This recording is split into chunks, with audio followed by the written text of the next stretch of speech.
নমস্কার বন্ধুরা, আপনাদের মনের অবাধ্য অনুভূতিগুলোকে শব্দের তুলিতে রাঙিয়ে দেওয়া আপনাদের অত্যন্ত আপন এবং ভালোবাসার প্রিয় ইউটিউব ঠিকানা অডিও স্টোরি বাড়ির পর্দায় আপনাদের সবাইকে আরও একবার বুক ভরা গভীর ভালোবাসা আর একরাশ আন্তরিক শুভেচ্ছা। আজকের এই বিশেষ 23 নম্বর পর্বে প্রবেশ করার আগে আপনাদের মিস্টার অলোকেশ সরকারের পক্ষ থেকে আমাদের এই অডিও স্টোরি বাড়ি পরিবারের প্রতিটি সদস্যের প্রতি রইল আমার অন্তরের গভীর কৃতজ্ঞতা। প্রতি মুহূর্তে আপনাদের সুন্দর সুন্দর মন্তব্য, গঠনমূলক মতামত আর অফুরন্ত ভালোবাসা আমাদের এই পথ চলাকে সার্থক করে তুলেছে। গভীর রাতে যখন একা বসে আপনাদের সেই মন ছোঁয়া কমেন্টগুলো পড়ি, বিশ্বাস করুন আমার সমস্ত ক্লান্তি এক নিমিষে দূর হয়ে যায়। গল্পটিকে আরও নিখুঁত, আরও জীবন্ত করে তোলার এক অন্যরকম অনুপ্রেরণা খুঁজে পাই। আপনাদের এই ভালোবাসার বন্ধন যেন আজীবন এমন অটুট থাকে। বন্ধুরা, সম্পর্কের গতিপথ কখন যে কোন মোড় নেয় তা বোধহয় নিয়তি ছাড়া আর কেউ জানে না। গত 22 নম্বর পর্বে আমরা সাক্ষী থেকেছি এক চরম মানসিক টানাপোড়েন আর তীব্র উত্তেজনার। মুখার্জি ম্যানশনের দীর্ঘদিনের আভিজাত্যের অহংকার আর অন্ধকারের দেওয়ালে যখন ফাটল ধরতে শুরু করেছে, তখন তনুর জীবনে নেমে এসেছে এক পাহাড় প্রমাণ সংকটের কালো মেঘ। একটা দুটো টাকা নয়, এক লপ্তে 50 লাখ টাকার ব্যবস্থা করার এই যে মরণপণ লড়াই, তা তনুর মতো একটা সাধারণ মেয়ের জীবনকে কোন খাদের কিনারায় এনে দাঁড়াবে? বীণা দেবীর সেই নীরব উপস্থিতি কি তনুর এই লড়াইয়ে নতুন কোনো শক্তির যোগান দেবে? অন্যদিকে মল্লিকা দেবীর ওই রহস্যময় থমথমে নীরবতা, তা কি কোনো বড়সড় ধ্বংসাত্মক ঝড়ে পূর্বাভাস? ঋষিরাজের অদম্য জেদ আর তনুর এই একাকী লড়াই কি পারবে মুখার্জি ম্যানশনের অন্যায়ের প্রাচীরকে ভেঙে গুড়িয়ে দিতে? আর এই সব কিছুর মাঝে অভিয়ার জীবনের নতুন রসায়ন এবার কোন দিকে মোড় নেবে? মনের কোণে জমে থাকা এই হাজারো প্রশ্নের উত্তর খুঁজতে এক বুক আবেগ আর টানটান উত্তেজনা নিয়ে চলুন তবে প্রবেশ করা যাক আজকের মূল গল্পে। ভালোবাসার ছোঁয়া, পর্ব 23। রাতে ডিনারের সময় সবাই ড্রয়িং রুমে আসে, অভিও আসে। ঋষি চেয়ারে বসে বলে, নেহার রানা কোথায়? আমি ওদের ডেকে নিয়ে আসছি। এই বলে ওপরে যাওয়ার জন্য সিঁড়িতে উঠতে যাবে, আর তুয়া ওপর থেকে সেই সময় তাড়াতাড়ি করে নামতে থাকে। দুজনেই অন্য মনস্ক ছিল আর দুজনেই ধাক্কা খায়। অভি রেলিং ধরে ফেলে, আর এক হাত দিয়ে তুয়াকে ধরে ফেলে। তুয়াকে দেখে তো অবাক হয়ে যায়। সবাই উঠে আসে। অভি তুয়াকে আস্তে আস্তে ছেড়ে দেয়। তুয়া সোজা হয়ে দাঁড়ায়। ঋষি ওদের কাছে এগিয়ে এসে বলে, তুয়া, তুই ঠিক আছিস তো? লাগেনি তো? না, আমি ঠিক আছি। অভি তুয়াকে এখানে দেখবে ভাবতেই পারেনি। ওর দিকে একভাবে তাকিয়ে আছে। ঋষির কথায় ওর হুঁশ ফেরে। তুয়া, তুমি এখানে? তোর তো বিয়ে হয়ে গেছিল। মানে অভি তুয়াকে শাখা পলা সিঁদুর ছাড়া একটা সাধারণ কুর্তি পরা অবস্থায় দেখেছে এবং সেটা থেকে অবাক হয়ে গেছে। তোমরা দুজন দুজনকে আগে থেকে চেনো? হ্যাঁ, চিনি। আপনি এখানে কি করে? ও তো নেহার বন্ধু রে। অভি, ও আমার বোন। তোমার তোমার বোন মানে? আমার বোন মানে আমরা একই মায়ের সন্তান। আমার মা বোনকে আমি ফিরে পেয়েছি রে। তোকে পরে আমি সবটা খুলে বলবো অভি। এখন সবাই খেতে চলতো। অভির খাওয়াতে কোনো মন নেই। তোমার বিয়ের ব্যাপারটা জানাটা ওর কাছে এখন সব থেকে ইম্পর্টেন্ট। খেতে খেতে ঋষি হঠাৎ বলে, আচ্ছা অভি, তুই কি করে জানলি তোমার বিয়ে হওয়ার কথা? আর তুই ওকে চিনলি বা কি করে? দুর্গাপুরে শো করতে গিয়ে দেখা হয়েছিল, তখনই জেনেছিলাম ওর বিয়ে। বিয়েটা হয়নি। বিয়ের দিন বিয়ের মণ্ডপে বিয়েটা ভেঙে যায়। তনু, ছাড় না এসব কথা, এখন ভালো লাগছে না আমার। তোমার সাথে সেদিন আমার শরীর পরে কথা হলো, তুমি বললি না তো কিছু? প্লিজ, ভালো লাগছে না আমার এই সমস্ত কথা বলতে। আমি ঘরে যাচ্ছি। দেখ অভি, এখন এসব ছাড়। তোর সাথে অনেকদিন পরে দেখা হলো তো, অন্য কথা বল। হ্যাঁ, সেটাই ভালো হবে। তারপর ওরা কিছুক্ষণ গল্প করে। ঋষি নিজের রুমে এসে ল্যাপটপ নিয়ে কাজ করতে থাকে। তনু ব্যালকনিতে দাঁড়িয়ে মনে মনে ভাবে, ঋষি তো আমার সাথে কথা বলছে না। টাকার কথাটা তাহলে আমি কি করে ওকে বলবো? এতগুলো টাকা না বললেও তো এই কথাটা যদি এবারও রেগে যায়, যদি ঋষির কাছে এই টাকাটা কিছুই না, তবুও যেন একটা কেমন লাগছে বলতে। আর ঋষি যে পরিমাণে রেগে আছে আমার উপরে, তাতে ও এখন আমার সাথে কথা তো বলবে না শিওর। কিছুক্ষণ পরে ঘরে এসে ঋষির পাশে বসে তনু। তারপর ঋষির কাঁধে মাথা রাখে। তুমি আমার উপরে এখনো রাগ করে আছো? কারণটা তুমি জানো? আমি তোমাকে ওই বাড়িতে একা যেতে না বলেছি। তুমি যে ওই বাড়ি থেকে সকালে না খেয়ে এসেছো, তাতে তোমার মা কিছু বললো না? উনি তোমাকে না খাইয়ে পাঠিয়ে দিল। তুমি কি করে জানলে না খেয়ে এসেছি? সত্যি কিনা বলো। আসলে বাড়িতে একটু প্রবলেম চলছে, তাই সবাই খুব চিন্তিত। কেন, কি হয়েছে? ঋষি, তোমার কাছে কিছু চাইবো, দেবে? মানে আমার কিছু টাকা চাই। কত টাকা? 50 লাখ টাকা। হোয়াট? এত টাকা দিয়ে কি করবে? আসলে বাড়িতে সমস্যা হয়েছে, তাই মা আমাকে ডেকে পাঠিয়েছিল। তনু সবটা জানায় ঋষিকে। ঋষি সব শুনে ভীষণ রেগে যায়। তোমার মা তোমাকে এই কারণে ডেকে পাঠিয়েছিল? হ্যাঁ। বাহ, খুব ভালো। এদিকে মেয়েকে দেখতে পারে না, যখন টাকার দরকার তখন তোমার কথা মনে পড়ে যায়। অনেক করেছো, এবার ওই ফ্যামিলি থেকে মনটা একটু সরাও। আজ টাকার জন্য তোমার কাছে আসছে, কাল সব সমস্যার সমাধান হয়ে যাবে। দেখবে তুমি কেমন আছো সেটা কেউ জানার চেষ্টা করবে না। ওরা রাস্তায় গিয়ে দাঁড়াবে, প্লিজ ঋষি আরেকবার ভেবে দেখো না। সরি তনু, আমি টাকা দিতে পারছি না, আর তুমি ওদের নিয়ে ভাবা বন্ধ করো। ঋষি উঠে ওয়াশরুমে চলে যায়। আর ঘরের সামনে থেকে মল্লিকা দেবীও সরে যায়। তোর মনে মনে ভাবে, বাবা বন্ধ করতে বললেই তো আর বন্ধ করা যায় না। বাবার বিপদে মেয়ে যদি না দাঁড়াতে পারে তাহলে নিজেকে তো কখনো ক্ষমা করতে পারবো না আমি। তনু গিয়ে বিছানায় শুয়ে পড়ে। কিছুক্ষণ পরে ঋষি এসে ওর পাশে শুয়ে ওকে জড়িয়ে ধরে। এখনো সব কথা ভাবছো? একবার তোমার মাকে না বলে দাও, দেখবে উনি আর তোমার মুখ দেখতেও চাইবেন না। ঋষি, আমার বাবার দিকটা একবার ভেবে দেখো। দেখো তনু, বারবার এক কথা বলো না, আমার সিদ্ধান্ত বদলাবে না। ঋষি। এই বলে ও নিজে চোখ বন্ধ করে ফেলে। কিছুক্ষণের মধ্যেই ঘুমিয়ে পড়ে। কিন্তু তনুর চোখে ঘুম নেই। সারা রাত এইভাবেই কেটে যায়। খুব সকালেই তনুর ঘুম ভেঙে যায়। যাই একটু ছাদ থেকে ঘুরে আসি। কিছুক্ষণ পরে ঋষি উঠে দেখে তনু নেই। ও জানে মাঝে মাঝে ঘুম থেকে উঠে তনু ছাদে যায়। ঋষি ছাদে উঠে তনুর পাশে গিয়ে দাঁড়ায়। ঋষির ঘর ফাঁকা। মল্লিকা দেবী ঋষির ঘরে ঢোকে। লকারের চাবি নিয়ে লকারটা খুললে 70 লাখ টাকা থেকে 50 লাখ টাকা সরিয়ে নিয়ে লকারটা বন্ধ করে আবারও চাবিটা যেখানে থাকে সেখানে রেখে দিয়ে চলে যায়। তারপর ওনার একটা বিশ্বস্ত লোককে দিয়ে তনুর বাড়িতে টাকাটা পাঠায়। আর সেই লোক শিবানী দেবীকে আর বিনয়বাবুকে বলে যে এই টাকাটা তনু পাঠিয়েছে। আমার উপর খুব রাগ হয়েছে বলো, টাকাটা দেবো না বলেছে বলে। ঋষি, তোমার উপরে রাগ করবো কেন বলো? তোমার টাকা তুমি দেবে না বলেছ, তাতে রাগ করার কি আছে? আমি কিন্তু তোমার ভালোর জন্যই বলেছি। তোমার মনে হয় না ওনাদের দাবি বেড়ে যাচ্ছে? দেখো তনু, আমার সবকিছু তোমার। তোমার কিছু লাগবে, গয়না, শাড়ি, নানা রকম, সেসব তুমি কিনতেই পারো। কিন্তু তোমার বাড়িতে দেওয়ার জন্য একটা টাকাও আমি দিতে পারবো না। আমি বুঝেছি, কথা দিচ্ছি আমি আর টাকার কথা কখনো বলবো না। তনু, তুমি আমাকে ভুল বুঝো না। আমি নিচে যাচ্ছি, আমাকে বেরোতে হবে। আমার ব্রেকফাস্ট একটু ঘরে নিয়ে এসো। আচ্ছা। এই বলে ঋষি চলে যায়। তনু মনে মনে ভাবে, আজ এতটা অসহায় লাগছে যে নিজেকে শেষ করে দিতে ইচ্ছে করছে আমার। হাজবেন্ড যতই মুখে বলুক আমার সবকিছু তোমার, সেটা মুখেই বলে, সেটা মানি না। জিজ্ঞাসা না করে নিজের মতো স্বামীর টাকা আমি খরচ করতে পারবো না বা কাউকে দিতেও পারবো না। ব্রেকফাস্ট করে ঋষি রেডি হয়ে নেয়। রেডি হতে হতে বলে, তুমি অফিসে যাবে তো? হ্যাঁ যাবো। ঋষি, আমি তো তোমার অফিসে 3 বছর ধরে চাকরি করছি, তো আমি কটা টাকা লোন পেতে পারি কি? তুমি লোন দিয়ে কি করবে? তোমার মাথা থেকে ওই বাড়ির চিন্তা এখনো যায়নি না? তনু ঘর থেকে বেরিয়ে যায়। ঋষি রেডি হয়ে লকার খুলে টাকাটা নিতে গেলে দেখে টাকাটা কম আছে। ভালো করে দেখে যে 50 লাখ টাকা কম আছে। ওটা দেখে ও মনে মনে বলে, কি হলো, এখানে টাকা কম কেন? এই বলে তনুকে চিৎকার করে ডাকে। ওর চিৎকারে সবাই ওর ঘরে যায়। তনু এসে দেখে, কি হয়েছে? চিৎকার কেন করছো তুমি? কাল আমি লকারে 70 লাখ টাকা রেখেছি, ওখান থেকে 50 লাখ টাকা নেই। নেই মানে? কোথায় যাবে? সেটা আমি কি করে জানবো? নেই মানে নেই। অন্য কোথাও রেখেছিস নাকি দেখ। আমি অন্য কোথাও রাখিনি, আমার স্পষ্ট মনে আছে আমি টাকাটা একসাথে এখানেই রেখেছিলাম। আচ্ছা, হঠাৎ বীণা দেবীর কিছু একটা মনে পড়ে যায়। তুমি কালকে বলছিলে না তোমার বাড়িতে কি একটা প্রবলেম চলছে, তোমার 50 লাখ টাকার প্রয়োজন? হ্যাঁ বলেছিলাম, কিন্তু তার সঙ্গে এখানে টাকা হারিয়ে যাওয়াটার কি সম্পর্ক? টাকার অঙ্কটা তো এক, তাই বললাম আর কি। তুমি টাকাটা নিয়ে তোমার মাকে আবার পাঠিয়ে দাওনি তো? তনু অবাক হয়ে যায় ওনার কথায়। ঋষি তনুর দিকে তাকায়। সবাই তনুর দিকে তাকিয়ে রয়েছে। মোক্ষম চালটা চেলেছি, দেখি তনু তুমি নিজেকে কিভাবে প্রমাণ করো। আপনারা যারা নিয়মিত আমাদের পাশে থাকেন তাদের প্রতি আমাদের অনেক ভালোবাসা, কিন্তু আপনাদের লাইক আর সাবস্ক্রাইবের হার কমে যাওয়ায় আমরা বুঝতে পারছি না আমাদের গল্পগুলো আপনাদের কতটুকু ভালো লাগছে। যদি আমাদের উপস্থাপনা বা গল্পে কোনো খামতি থাকে তবে তা আমাদের অবশ্যই জানান। আপনাদের উৎসাহ ছাড়া এই পথ চলা আমাদের পক্ষে অসম্ভব। ভালো লাগলে চ্যানেলটির সাথেই থাকুন। আমাদের এই ছোট ছোট প্রচেষ্টাগুলো তখনই সার্থক হয় যখন আপনাদের ভালোবাসা আমাদের সাথে থাকে। ইদানিং লক্ষ্য করছি আপনারা হয়তো আমাদের গল্পগুলোতে আগের মতো সাড়া দিচ্ছেন না, যা আমাদের কিছুটা ভাবিয়ে তুলছে। আপনাদের কোনো গঠনমূলক মতামত বা অভিযোগ থাকলে তা অবশ্যই কমেন্ট বক্সে লিখে জানাবেন। আমরা নিজেদের আরও উন্নত করার চেষ্টা করব। আর যদি গল্পটি বিন্দুমাত্র ভালো লেগে থাকে তবে একটি লাইক ও সাবস্ক্রাইব করে আমাদের পাশে থাকার বিনীত অনুরোধ রইল। তনু ঋষির দিকে তাকায়। ঋষি বীণা দেবীর কথায় কিছু না ভেবেই বলে ওঠে, তোমাকে তোমার বাড়িতে টাকা দিতে না করার পরেও তুমি টাকা দিয়েছো? তুমি আমার কথা শুনলে না কেন? ঋষি তুমি ভুল ভাবছো, আমি টাকা নেইনি, আর বাড়িতেও আমি টাকা পাঠাইনি। তখনই ঋষির ফোনটা বেজে ওঠে।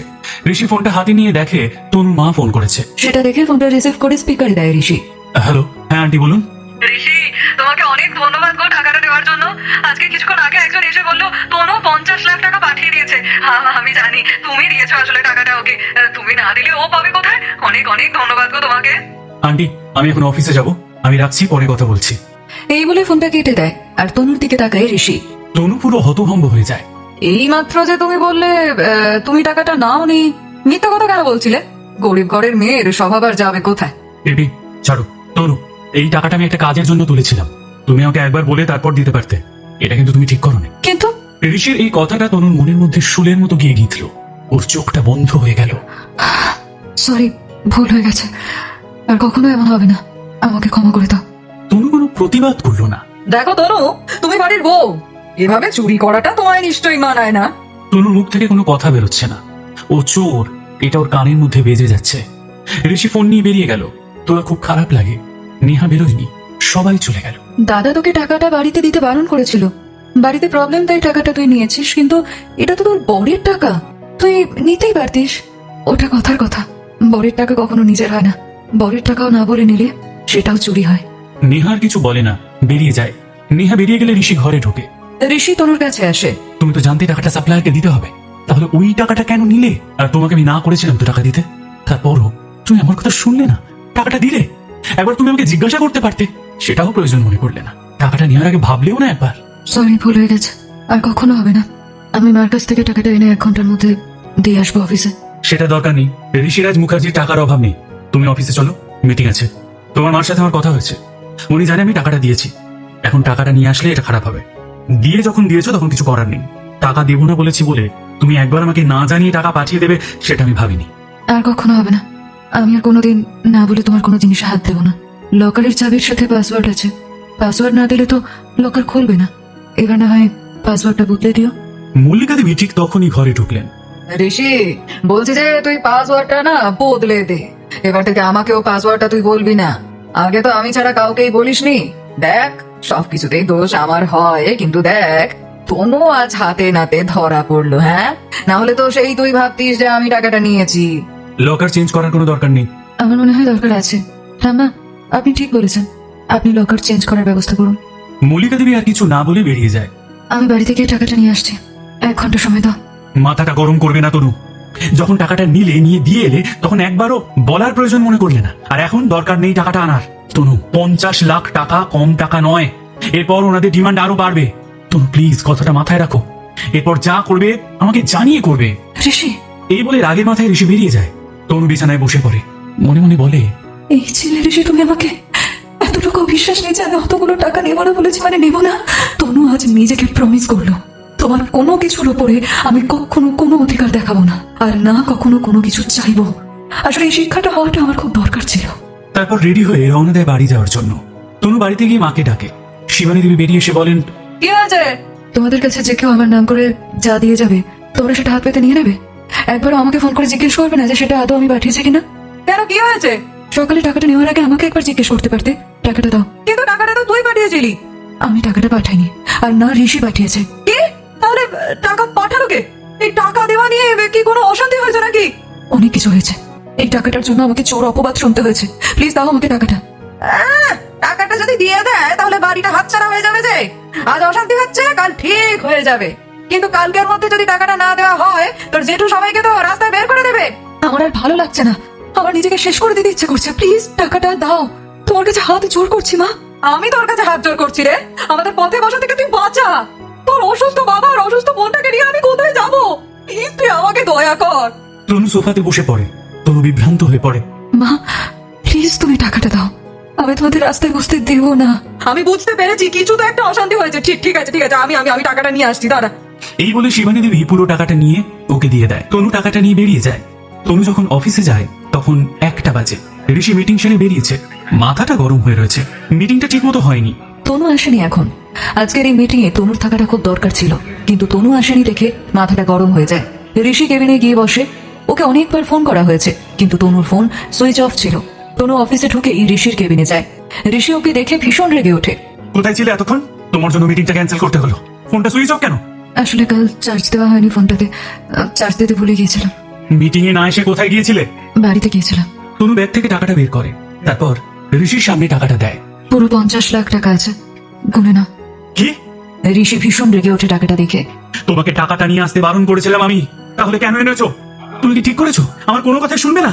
যখন টাকা দিতে না করলাম টাকাটা দিয়ে দিলে, আবার টাকাটা আনতে না করেছি তখন টাকাটা নিয়ে চলে এলে। দেখো ঋষি, টাকাটা নিয়ে আমি ভুল করেছি, তাই টাকাটা আমি দিয়ে গেলাম। আমার পরিবারের ব্যাপারে আমি বুঝে নেব। আমি আমার বাড়ি যাচ্ছি, আজ রাতে আমি ফিরবো না। তনু, একটু বেশি বাড়াবাড়ি করছো না? তোমার বাড়িতে তোমার ঠাম্মা ভালো মানুষ না, কিন্তু তুমি কি তাকে ছেড়ে দিতে পেরেছো? পারোনি। ওটা আমার পরিবার, তাই পরিবারের বিপদে আমি সরে যেতে পারবো না। একটা ভাড়া বাড়ি জোগাড় করতে হবে, তাই এই দিকটা সামলে তারপর আমি ফিরবো। আমি আসছি। কিন্তু এই বলে বেরিয়ে যেতে গেলে ঋষি বলে, টাকাটা নিয়ে যাও তনু। আর দরকার নেই, বাড়িতে গিয়ে বলো তোমার পিসে আর ঠাম্মাকে যে চোর চুরি করে টাকাটা আবার ফেরত দিয়ে গেছে। তনু, কিসব বলছো তুমি? আমি তোমাকে কখন এসব বললাম? ডিরেক্ট কথাটা বলনি, কিন্তু ইনডিরেক্টলি তো বলেছো। তোমার পিসে তো সোজাসুজি বললো যে আমি চুরি করেছি, আর তুমি সেটা বিশ্বাস করো, আর তুমিও সেটা মানো, তাই তো তুমি চুপ করেছিলে। ছাড়ো এসব কথা, তোমার যেটা মনে হয়েছে তুমি সেটা বলেছো। এই বলে বেরিয়ে যায় তনু। ঋষি চেয়ারে গিয়ে বসে পড়ে, টাকাটার দিকে তাকায় আর নিজের মনে বলে, সবসময় জিদ খালি। টাকাটা কোনো দরকার ছিল ফিরিয়ে দেওয়ার? আমারই ভুল। টাকাটা দেবো না না বলে ঠিক করিনি হয়তো। ওটা তো ঠিকই, ওটা ওর পরিবার, বাবা আছে, তাদের কথা ভেবে সারা রাত ঘুমোয়নি তনু। একটাও কথা শুনছে না আমার। প্রিয় শ্রোতা বন্ধুরা, আপনাদের জন্যেই মিস্টার অলোকেশ সরকার প্রতিনিয়ত এই সুন্দর সুন্দর গল্পগুলো নিয়ে আসেন। আপনাদের প্রতিটি লাইক আর কমেন্ট আমাদের অনেক অনুপ্রেরণা দেয়। তাই গল্পটি ভালো লাগলে এখনই একটি লাইক দিয়ে দিন আর কমেন্টে জানান আপনার অনুভূতি। তনু নিজের বাড়িতে গিয়ে সবাইকে বলে, আমি তোমাদের জন্য একটা নতুন বাড়ি ঠিক করেছি, আপাতত তোমরা সবাই ওখানেই থাকবে। তোর জন্য আজ মাথার উপরে চাঁদটা চলে গেল। হ্যাঁ, তুই টাকাটা দিয়েও নিয়ে চলে গেলি, তা তোর কি লাভ হলো বলতো এতে? এখানে আমার লাভের কি আছে? এই বাড়িটা ছেড়ে চলে যেতে আমার নিজেরও কষ্ট হচ্ছে যথেষ্ট, কিন্তু আমি কি করব? টাকাটা তো আমার নয়, যার টাকা সে যদি না দিতে চায় তাহলে এখানে আমি কি করতে পারি? এ আবার কেমন কথা? হ্যাঁ, বরের টাকা মানেই তো তোর টাকা, তুই চাইলেই সেই টাকাটা দিতে পারতিস। এটা একদম ভুল কথা। যে টাকা আমি নিজে রোজগার করিনি সেই টাকার উপরে আমার কোনো অধিকার নেই। আমার এখন এই সমস্ত কথা বলতে না একদম ভালো লাগছে না। আমি আমার নিজের ক্ষমতায় যতটা সম্ভব চেষ্টা করে একটা মাথা গোঁজা রাস্তা না ঠিক করেছি। আপাতত সবাই সেখানেই চলো, তারপর আমি দেখছি কি ব্যবস্থা করা যায়। নিশ্চিন্তে থাকো, আমি তোমাদের অন্তত রাস্তায় বসাবো না। এই বলে তনু উপরে চলে যায়। শিবানী দেবী তনুর ব্যবহারে বুঝতে পারে নিশ্চয়ই কিছু একটা হয়েছে, কিন্তু এই মুহূর্তে কিছু বলে না। সন্ধ্যেবেলা ঋষি আসে ওদের বাড়িতে। ঋষি ঘরে ঢুকে সবার প্রথমে তনুর বাবার সাথে কথা বলে। সরি আঙ্কেল, সকালে একটু ভুল বোঝাবুঝি হয়ে গিয়েছিল, তাই তনু টাকাটা ফেরত নিয়ে চলে গিয়েছে। এই নিন, রাখুন। এই বলে ঋষি বিনয়বাবুর হাতে ব্যাগ থেকে টাকাটা বের করে দিয়ে দেয়। আপাতত আপনার কাছে টাকাটা রাখুন, কাল আমার পিএ আসবে আপনাদের বাড়ির রেজিস্ট্রি করিয়ে দেবে। আপনি আর দুশ্চিন্তা করবেন না। কিন্তু ঋষি, এই টাকা নিয়ে যদি তোমার আর তনুর মধ্যে কোনো অশান্তি হয়ে থাকে, তাহলে আমি বলবো এই টাকাটা তুমি প্লিজ নিয়ে যাও। হ্যাঁ, দিও না। তনু আমাদের জন্য আপাতত একটা বাড়ি ঠিক করেছে, কাল আমরা সকালে ওখানেই সবাই মিলে চলে যাব। না আন্টি, সেরকম কোনো ব্যাপার না। আপনারা এই বাড়িতেই থাকবেন। দেখুন, স্বামী স্ত্রীর মধ্যে ঝামেলা অশান্তি তো হয়েই থাকে, ও আমরা নিজেরাই মিটিয়ে নেব। আপনারা ওসব নিয়ে আর ভাববেন না। তুমি আমাদের বাঁচালে বাবা। এই বয়সে নিজের বাড়ি ছেড়ে যাওয়া যে কি কষ্টের সে তোমাকে বলে বোঝাতে পারবো না। তুমি তনুর কাছে যাবে তো? যাও, ও উপরে আছে। ঋষি ওখান থেকে উঠে তনুর কাছে চলে যায়। তনুর ঘরে ঢুকে ঋষি দেখে তনু চুপচাপ শুয়ে আছে চোখ বন্ধ করে। ঘরের হালকা আলোয় বোঝা যাচ্ছে তনুর চোখের জলগুলো শুকিয়ে গেছে। ঋষি তনুর মাথায় হাত রাখে। তনু, ওঠো, আমার সাথে বাড়ি চলো। এ কি? ঋষি ডাকে তনু চোখ খুলে তাকায়। তুমি এখানে? তুমি বাড়ি যাবে তো? চলো, তোমায় নিয়ে যেতে এসেছি। না, আজ রাতটা আমি এখানেই থাকতে চাই। এরপর হয়তো কোনোদিনই এই বাড়িতে আর ঢুকতে পারবো না। এই বাড়িতে আমি জন্মেছি, বড় হয়েছি। আমার মা, তার চলে যাওয়া, সমস্ত কিছু স্মৃতি এখানেই রয়েছে। কাল সকালে নতুন বাড়িতে ওদের শিফট করার সময়ও আমার প্রয়োজন হবে। আমি থাকলে ওদের একটু সাহায্য করে দিতে পারবো। তুমি চলে যাও, আমি কাল বাড়ি ফিরবো। এই বাড়ি ছেড়ে কাউকে কোথাও যেতে হবে না। আমি তোমার বাবাকে টাকা দিয়ে দিয়েছি, আর আমার উকিলের সাথেও কথা হয়ে গেছে। আগামীকাল বাড়ি রেজিস্ট্রি হয়ে যাবে, তাই তোমাকে আর এই নিয়ে চিন্তা করতে হবে না। এই বাড়ি তোমাদেরই থাকবে। এখন চলো, বাড়ি ফিরে চলো। সে কি? তুমি টাকা দিয়ে দিয়েছো কেন? আমি তো তোমার টাকাটা ফেরত দিয়ে দিয়েছি, তাহলে আবার টাকাটা দিতে এসেছো কেন? তুমি তো কখনোই এই টাকাটা দিতে চাওনি, তাহলে এখন এভাবে দয়া দেখানোর মানেটা কি? আমি কোনো দয়া দেখাচ্ছি না তনু, যেটা আমার কর্তব্য আমি সেটুকুই করেছি। তাই নাকি? এটা তোমার কর্তব্য? যদি সেটাই সত্যি হয়ে থাকে তাহলে আমাকে সবার সামনে চোর হতে হলো কেন? তনু, ঋষি বুঝতে পারে সকালের ঘটনায় তনু খুব কষ্ট পেয়েছে, তাই ও মনে মনে বলে, আমি জানি সকালে তোমার উপর চিৎকার করাটা আমার উচিত হয়নি। অত লোকের সামনে তোমাকে আমি অসম্মান করে ফেলেছি, কিন্তু কি করব, রাগ হলে যে আমার মাথার ঠিকই থাকে না। কথাগুলো ভেবে নিয়ে ঋষি তনুকে বলে, সকালের ঘটনার জন্য আই এম সরি তনু। তুমি তো জানো আমার মাথা গরম হয়ে গেলে কোনো কিছুর খেয়াল থাকে না, তাই ওভাবে বলে ফেলেছি। প্লিজ প্লিজ এখন বাড়ি চলো। আমি আজকে লাঞ্চও করিনি। সে কি, তুমি আজ লাঞ্চ করনি? সন্ধে হয়ে গেছে, এখনো না খেয়ে আছো? সেই জন্যই তো বলছি, প্লিজ আমার সাথে বাড়ি চলো।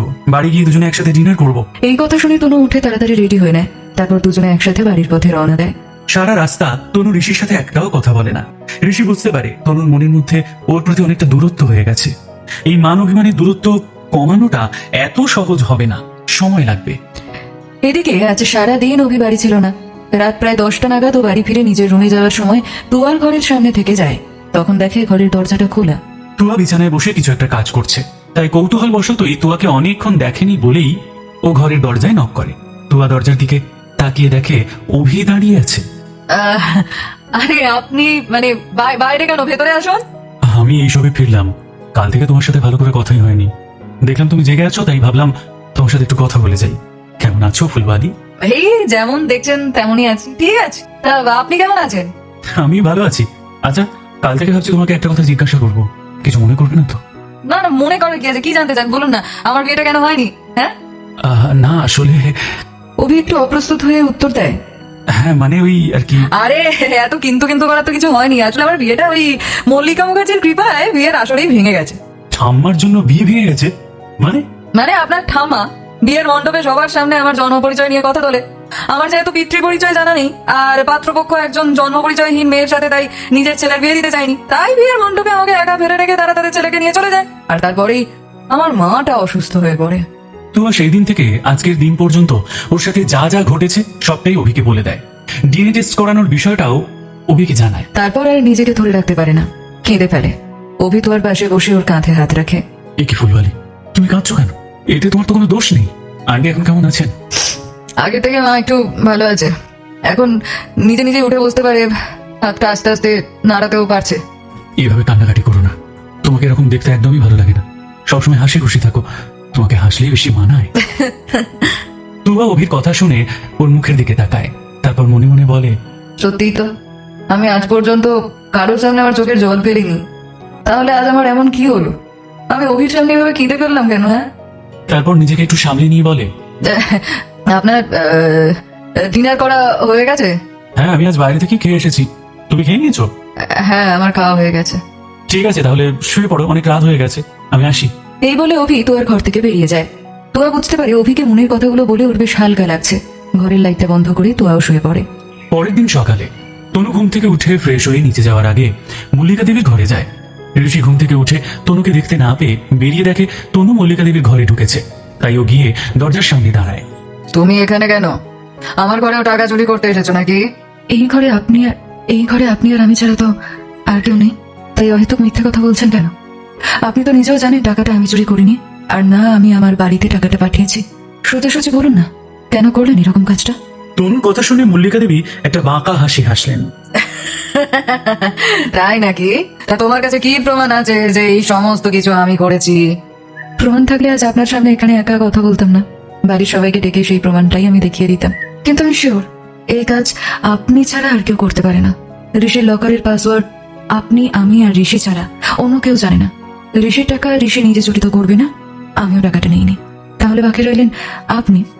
আর আপনার যা স্বভাব, তাতে এটা আপনি ছাড়া আর কেউই করতে পারে না। আপনি ঋষির চোখে আমাকে খারাপ করে দেওয়ার জন্যই এই কাজটা করেছেন। প্রথমে ওর আলমারি থেকে টাকাটা বের করেছেন, তারপর আপনার লোককে দিয়ে আমার বাপের বাড়িতে টাকাটা পাঠিয়েছেন, যাতে সবার সামনে আমাকে দোষী প্রমাণ করতে পারেন, চোর বদনাম দিতে পারেন। কি ঠিক বলছি তো? মল্লিকা দেবী এবার একটু বাঁকা হাসি হাসলেন। I am impressed. সত্যি তুমি খুব বুদ্ধিমতী, একদম ঠিক ধরেছ। এই সব কিছু আমার প্ল্যান। আর দেখো, আজ আমি সাকসেস ঋষির মনে তোমার জন্য একটা সন্দেহ ঢুকিয়ে দেওয়াতে। হ্যাঁ, কিন্তু তনু, আমি একটা কথা তো কিছুতেই বুঝতে পারছি না, তুমি কোনো প্রতিবাদ করলে না কেন? যদিও প্রতিবাদ করলে তেমন কোনো লাভ হতো না, তো ভেবেছিলাম তুমি। প্রতিবাদ? না, প্রতিবাদ করিনি। আসলে কথা বলার শক্তিটা না তখন আমি হারিয়ে ফেলেছিলাম, তাই। ছি ঠাম্মি! তনুর কথা শেষ হওয়ার আগেই ঋষি দরজা খুলে ভেতরে ঢুকে আসে। ছি ছি ছি ছি! আজ তোমাকে আমার ঠাম্মা বলে ডাকতে ঘৃণা করছে। তুমি এটা করতে পারলে? আর তনু, তুমি সবটা যখন বুঝতেই পেরে গিয়েছিলে, তখন তুমি কেন বললে না কথাটা আমায়? আমার তো কিছু বলার সুযোগ ছিল না। তুমি তো আমাকে চোর বলে ধরে নিয়েছিলে। তুমি তো বিশ্বাস করেছিলে টাকাটা আমি চুরি করেছি। আর মা ফোন করার পরে তো নিশ্চিত হয়ে গিয়েছিলে। তখন তো তোমার একটাই প্রশ্ন ছিল, তোমার অমতে আমি টাকাটা কেন দিলাম। তোমার একবারও মনে হয়নি যে টাকাটা আমি নাও নিতে পারি। আসলে এটা হওয়াটাই স্বাভাবিক, এখানে তোমার কোনো দোষ নেই। তোমার আর আমার স্ট্যাটাসের মধ্যে অনেকটাই পার্থক্য আছে। তাই যেহেতু আমার পরিবার আর্থিক দিক থেকে দুর্বল, তাই খুব সহজেই আমার থেকে আঙুলটা তোলা যায়, আমাকে চোর বদনাম দেওয়া যায়। তাই তুমি চোখ বন্ধ করে বিশ্বাস করে নিয়েছিলে যে আমি টাকাটা চুরি করেছি। যেখানে তুমি আমাকে চোর বলে বিশ্বাস করেই নিয়েছো, সেখানে আমি আর কি করে প্রতিবাদ করতাম? প্রিয় শ্রোতা বন্ধুরা, আপনাদের জন্যেই মিস্টার অলোকেশ সরকার প্রতিনিয়ত এই সুন্দর সুন্দর গল্পগুলো নিয়ে আসেন। আপনাদের প্রতিটি লাইক আর কমেন্ট আমাদের অনেক অনুপ্রেরণা দেয়।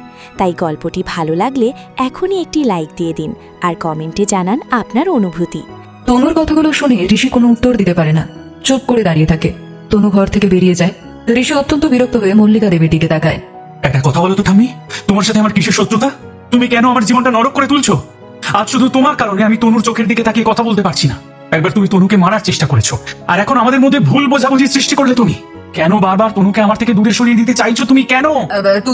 তুমি আমাকে ভুল বুঝছো দাদু ভাই, ভুল বুঝছো। আমি যা করেছি সবটাই তোমার ভালোর জন্য করেছি। আমি কি বলবো তোমাকে, তুমি তনুকে এখনো ঠিক করে চিনে উঠতে পারোনি। আমি তোকে চিনি, হ্যাঁ। ও কিন্তু একদম ভালো মেয়ে নয়। ও শুধু তোমার টাকার জন্য তোমার জীবনে এসেছে। আরে বাবা, তুমি কি ভুলে গেছো? ও কিন্তু টাকা পাওয়ার শর্তেই তোমাকে বিয়ে করেছিল। হ্যাঁ, আজকেও কিন্তু তনু রাগ করে বাপের বাড়ি চলে গিয়েছিল শুধু তুমি টাকাটা দাওনি বলে। তুমি যেই ওর বাবাকে গিয়ে টাকাটা দিয়ে এলে, তখন ও সঙ্গে সঙ্গে তোমার সাথে বাড়ি ফিরে এলো। হ্যাঁ কি তাই তো? তুমি যদি আজ টাকাটা না দিতে, ও কিন্তু তাহলে আজকে ফিরতো না। অর্থাৎ ও শুধু তোমার টাকাকে ভালোবাসে, তোমাকে নয়। ও ঠিক কতটা লোভী সেটা তুমি এখনো বুঝতে পারছো না দাদু ভাই? চুপ করো ঠাম্মা, আমি তোমার কাছ থেকে একটা কথাও শুনতে চাই না, আর তনুকে চিনতেও চাই না। কতটা নিচু মনের মানুষ সেটা আমার বোঝা হয়ে গেছে।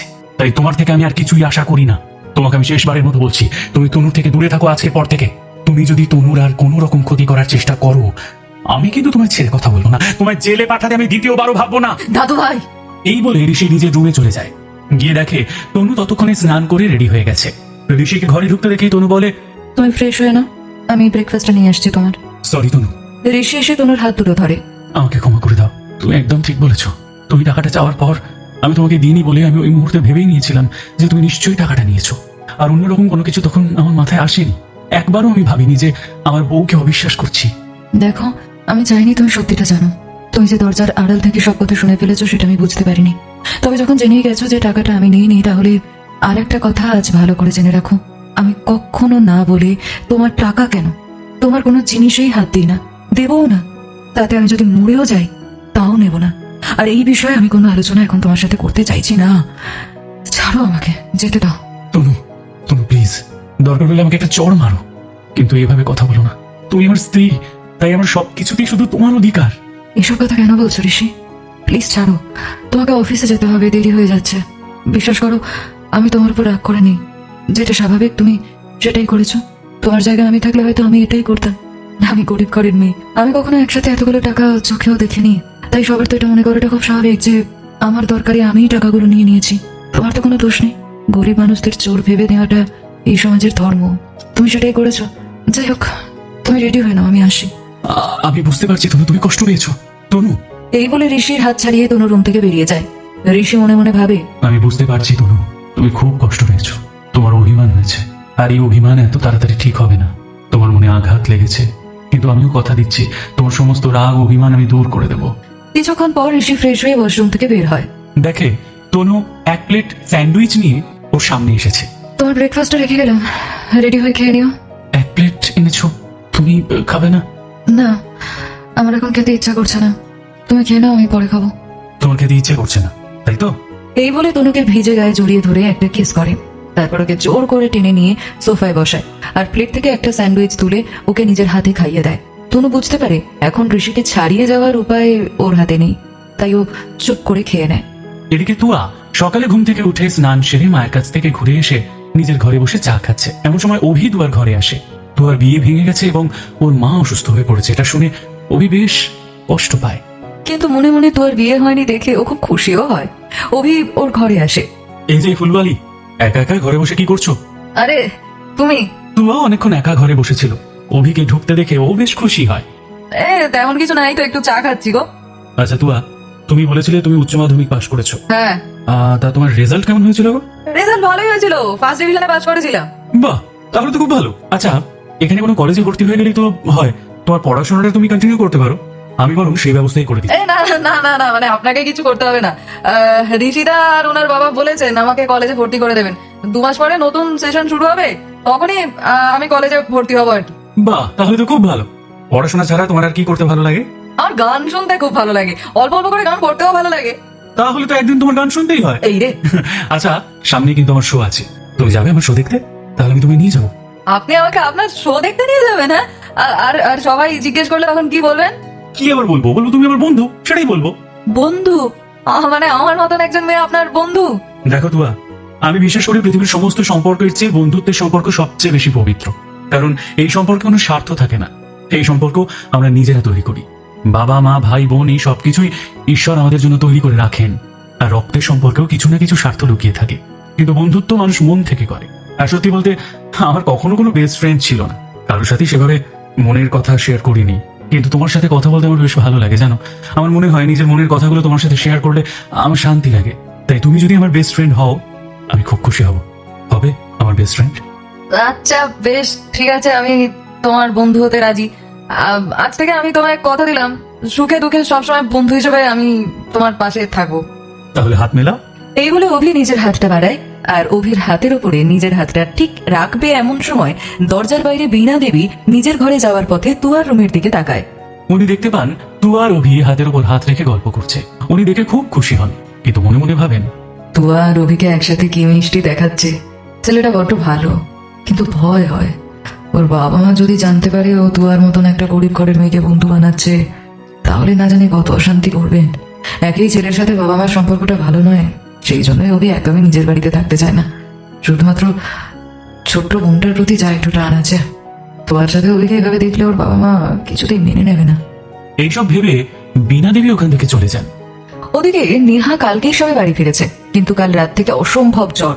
ডক্টর দেখে গেছেন, বলেছেন ভাইরাল ফিভার, অন্তত 3-4 দিন লাগবে জ্বরটা সারতে। রানা কাল সারা রাত ওর মাথার কাছে জেগে বসেছিল। সকালে জ্বরটা একটু কমতে অফিসে গেছে। সন্ধ্যেবেলা অফিস থেকে ফিরে এসে নেহার জ্বর মেপে দেখে জ্বরটা একটু কম আছে। এখন জ্বর অনেকটাই কম আছে, তাই আমি একটু বেরোচ্ছি। তুমি সময় মতো ডিনার করে ওষুধ খেয়ে নিও। আমার জন্য অপেক্ষা করবে না, আমার ফিরতে রাত হবে। কোথায় যাচ্ছ তুমি? বন্ধুদের সাথে পার্টিতে? তাতে তোমার কি? অনেকদিন বন্ধুদের সাথে দেখা হয়নি। ভেবেছিলাম কালকেই দেখা করতে যাব, কিন্তু সেটা তো আর সম্ভব হলো না। আজ তোমার জ্বরটা বেশ কম আছে, তাই ভাবছি এখন একবার অফিস যাব, আর একটা ইম্পর্টেন্ট মিটিং আছে, সেটা সেরে নিয়ে ওদের সাথে একেবারে দেখা করে ফিরবো। বুঝতে পারছি, ওদের সাথে দেখা না করলে তোমার রাতে ঘুম হবে না। সে তো কাল রাতে যখন তোমার জ্বর ছিল তখনও আমার ঘুম হয়নি। যাই হোক, আমি মিনিট 10-এর জন্য যাব। ওরা অনেক করে যেতে বলেছে, তাই যাচ্ছি। দেখা করেই চলে আসবো। ততক্ষণে তুমি নিজের খেয়ালটা ঠিক করে রেখো, তাহলেই হবে। আমি আসছি। এই বলে রানা বেরিয়ে যায়। নেহা রানার চলে যাওয়ার দিকে তাকিয়ে মনে মনে বলে, তোমার যে কিসের এত মিটিং, সেটা আমাকে একবার খোঁজ নিয়ে দেখতে হবে। প্রিয় শ্রোতা বন্ধুরা, আপনাদের জন্যেই মিস্টার অলোকেশ সরকার প্রতিনিয়ত এই সুন্দর সুন্দর গল্পগুলো নিয়ে আসেন। আপনাদের প্রতিটি লাইক আর কমেন্ট আমাদের অনেক অনুপ্রেরণা দেয়। তাই গল্পটি ভালো লাগলে এখনই একটি লাইক দিয়ে দিন আর কমেন্টে জানান আপনার অনুভূতি। আজ অভির কলকাতায় শো আছে। অনেকদিন আগে থেকেই তুয়াকে শোতে নিয়ে যাবে বাড়িতে, সেটা বলেই রেখেছে। কারোর সেভাবে কোনো আপত্তি ছিল না, তাই সময় মতো তুয়াকে গাড়ি করে নিয়ে অভি বেরিয়ে যায়। অডিটোরিয়ামে পৌঁছে পিছন দিকের গেটটা দিয়ে মিডিয়ার চোখ এড়িয়ে দুজনে ভেতরে ঢোকে। অভি আর তুয়াকে একসাথে ঢুকতে দেখে অভির ম্যানেজার অবাক হয়ে যায়। অভিকে জিজ্ঞেস করে, আরে স্যার, এই মেয়েটা আপনার সঙ্গে এখানে কি করছে? হ্যাঁ, ওই মেয়েটাই তো সেই দুর্গাপুরে আপনার সাথে কি ঝগড়া করলো। ওসব পুরনো কথা ছাড়ো না। সুমনের কথা শুনে অভি হাসে। আমি বরং ওর সাথে তোকে আলাপ করিয়ে দিই। আয়, ওর নাম তুয়া, আজও আমার গেস্ট। আমি স্টেজে গেলে তুই ওর একটু খেয়াল রাখবি, কেমন? আমি ওকে কথা দিয়েছি, ও একদম সামনে থেকে আজ আমার পারফরমেন্স দেখবে, আর সেটার ব্যবস্থা তুই করে দিবি। ওকে স্যার, তাই হবে। আবার স্যার বলে ডাকছিস? তোকে কতবার বলেছি না স্যার বলতে হবে না? কিছুতেই কথা শুনছিস না তুই। তারপর তুয়ার হাতটা ধরে অভিক। তুয়া, তুমি আমার সাথে মেকআপ রুমে চলো। শো শুরু হলে তখন সেটে গিয়ে বসবে। এই বলে তুয়ার হাতটা ধরে মেকআপ রুমে চলে যায়। রুমে গিয়ে তুয়া দেখে কত রকমের সাজার জিনিস, কত রকমের পোশাক। সেই সব দেখে তুয়া বলে, আচ্ছা রবাজ, এই পোশাকগুলো পরে তুমি স্টেজে শো করো, তাই না? আরে এত রকমের মেকআপ দিয়ে মেয়েদের মতো মেকআপ করো তুমি, তাই তো? হ্যাঁ, এই পোশাকগুলো পরে স্টেজে উঠি। আর মেকআপ কিন্তু শুধু মেয়েরাই করে না ম্যাডাম, ছেলেরাও করে। সিনেমার নায়করা কিন্তু মেকআপ করেই শুটিং করে। কি জানি বাবা, হবে হয়তো। আচ্ছা, তুমি সিনেমায় গান করেছো কখনো? মানে নিজের চোখে শুটিং দেখেছো? হ্যাঁ, গান করেছি তো, শুটিংও দেখেছি, নিজেও অনেক শুটিং করেছি। কেন বলো তো? এই জানো তো, আমার না শুটিং দেখার খুব ইচ্ছে। মানে চোখের সামনে নায়ক নায়িকা সবাইকে দেখতে পাবো। এই তুমি একদিন আমাকে শুটিং দেখাতে নিয়ে যাবে গো? আচ্ছা বেশ বেশ, তুমি যখন বলেছো তখন অবশ্যই নিয়ে যাব। তোমাকে কি আমি না বলতে পারি? কেন? আমাকে না বলতে না পারার কি আছে? সে উত্তর এখন দিতে পারবো না। তাছাড়া সবসময় সব কথা মুখ ফুটে বলে দিতে হবে এর তো কোনো মানে নেই। কিছু কথা বুঝে নিতে হয়। এই রঘুবাজ, তুমি কি লাইন মারছো নাকি আমাকে? ছি ছি, তুয়া, মুখে কি ভাষা এসব? তাছাড়া আমার ঘাড়ে কটা মাথা আছে শুনি? আমি তোমাকে লাইন মারবো? এরকম কিছু ঘটলে ঋষিদা আমার ঘাড় থেকে মুন্ডুটা আলাদা করে দেবে, বুঝলে? আরে আমি তো জাস্ট মজা করছিলাম। আচ্ছা, একটা কথা বলো তো, তোমার তো অনেক ভক্ত, কিন্তু তাদের মধ্যে সেই বিশেষ মানুষটার নাম কি, যে তোমার গার্লফ্রেন্ড? হ্যাঁ আমার তো কোনো গার্লফ্রেন্ড নেই, তুয়া। হ্যাঁ, দূর, এটা মিথ্যে কথা বলছো। কেন বলছো গো? দেখো, তোমার মতন গায়ক যাকে একবার দেখার জন্য মেয়েরা পাগল, তার নাকি কোনো গার্লফ্রেন্ড নেই, এই কথাটা বিশ্বাস করা যায়? দেখো, বিশ্বাস করা না করা সম্পূর্ণ তোমার উপর, কিন্তু আমি সত্যি কথাই বলছি, আমার কোনো গার্লফ্রেন্ড নেই। কিন্তু মনের ভিতর একটা ছবি আছে যাকে আমি নিজের মনের মধ্যেই ভীষণ ভালোবাসি। কার ছবি, কার ছবি? ক্রমশ প্রকাশ্য। অভি একটা স্নিগ্ধ হাসি হেসে তুয়ার একদম সামনে গিয়ে ওর থুতনিটা ধরে কথাটা বলে। তুয়ার উত্তরটা পছন্দ না হওয়ায় অভির হাতটা সরিয়ে দেয়। ধুর, তুমি তো আমাকে কিছুই বলছো না। এই নাকি মনের কথা শেয়ার করবে তুমি আমার সাথে? ভালো লাগে না আমার, দূর। আচ্ছা, আমাকে তো অনেক জেরা করলে, এবার আমার একটা কথার উত্তর দাও তো দেখি। আর আগে বলো তো, যা জিজ্ঞেস করবো তাতে কষ্ট পাবে না তো? কি জিজ্ঞেস করবে বলো? আচ্ছা ফুলবালি, পার্থর সাথে তোমার যে বিয়েটা ভেঙে গেল, তখন নিশ্চয়ই খুব কষ্ট পেয়েছিলে, আমি বুঝতে পারি। কিন্তু এখনো কি একই রকম কষ্ট পাও? ওকে এখনো ভালোবাসো? রঘবাজ, তুমি কি ভাবো বলো তো, আমি পার্থকে ভালোবেসে বিয়ে করছিলাম? হ্যাঁ, আমি তো সেরকমটাই জানতাম। কেন? না, তুমি ভুল জানতে। পার্থর সাথে আমার বিয়েটা আমার মা ঠিক করেছিল। আমি তো বিয়ে করতেই চাইনি। পার্থ আমাদের বস্তিতে রোগী দেখতে আসতো, বিনা পয়সায় চিকিৎসা করতো। ভালো ছেলে দেখে মায়ের খুব পছন্দ হয়েছিল, আর পার্থ আমাকে পছন্দ করেছিল, তাই মা ওর সাথে আমার বিয়ে দিতে রাজি হয়ে গিয়েছিল। আর মায়ের কথা রাখতে আমি বিয়েটা করছিলাম। পার্থর প্রতি সেভাবে আমার কখনোই কোনো ভালোবাসা জন্মায়নি, তবে হ্যাঁ, গরিব মানুষদের বিনা পয়সায় চিকিৎসা করতো, সেই হিসাবে ওকে খুব সম্মান করতাম। তবে এটাও ঠিক, সেদিন বিয়েটা ভেঙে যাওয়ার সময় আমি পার্থর যে রূপটা দেখেছি, তারপর ওর প্রতি আমার আর কোনো সম্মান নেই। বরং বিয়েটা ভেঙে যাওয়ায় আমি বেশ খুশি হয়েছি। সরি, তোমাকে আবার কষ্ট দিয়ে দিলাম। আরে সরি বলে কিছু নেই তো। ঠিক এমন সময় সুমন মেকআপ রুমে এসে অভিকে স্টেজে যেতে বলে। অভি রেডি হয়ে তুয়াকে নিয়ে বেরিয়ে যায়। সুমন অডিয়েন্সের একদম সামনের সারিতে একটা চেয়ারে তুয়াকে বসিয়ে দেয়। তারপর অভি স্টেজে উঠে সামনের দিকে তাকাতেই তুয়ার মুখটা দেখতে পায়। ওর ভীষণ ভালো লাগে। চোখ বন্ধ করে যে মুখটা এতদিন দেখতে পেত, আজ চোখ খুলেও তাকে প্রথমে দেখতে পাচ্ছে। অভি গান শুরু করে। অভি এক এক করে প্রায় 5টা গান করে। সারা হল হাততালিতে ফেটে পড়ে। শো শেষ হলে অভি নিচে এসে তুয়াকে সাথে নিয়ে মেকআপ রুমে চলে যায়। তুয়া জীবনে প্রথমবার এমন কোনো শো দেখেছে, তাই ও ভীষণ খুশি হয়। ও অভিকে বলে, তুমি যে এত ভালো গান করো, কিন্তু আমি ভাবতেই পারিনি। সবসময় তোমাকে টিভিতেই দেখেছি, আর আজ প্রথমবার তোমাকে সামনাসামনি স্টেজে গাইতে দেখে না, মানে আমার তো দারুণ লাগলো। পুরো হল শুধু সব লোক তোমার নাম ধরে চিৎকার করছিল, পাগলের মতো লাফালাফি করছিল। আমার তো খুব মজা হচ্ছিল সত্যি। তোমার গান ভালো লেগেছে? হ্যাঁ, ভীষণ ভালো লেগেছে। আজ তো প্রথমবার সামনাসামনি তোমার গান শুনলাম। ভালো না লেগে তাই যায় কোথায়? কিন্তু হ্যাঁ, আমি এখনো তোমার ভক্ত হইনি। কিন্তু আমি নিজেও চাই না তুমি আমার ফ্যান হও। তুমি আমার বন্ধু, আর আমার বন্ধুই থাকবে। চলো এবার বাড়ি যেতে হবে, অনেক রাত হয়ে গেছে। এই বলে অভি তোয়াকে নিয়ে বাড়ির পথে রওনা দেয়।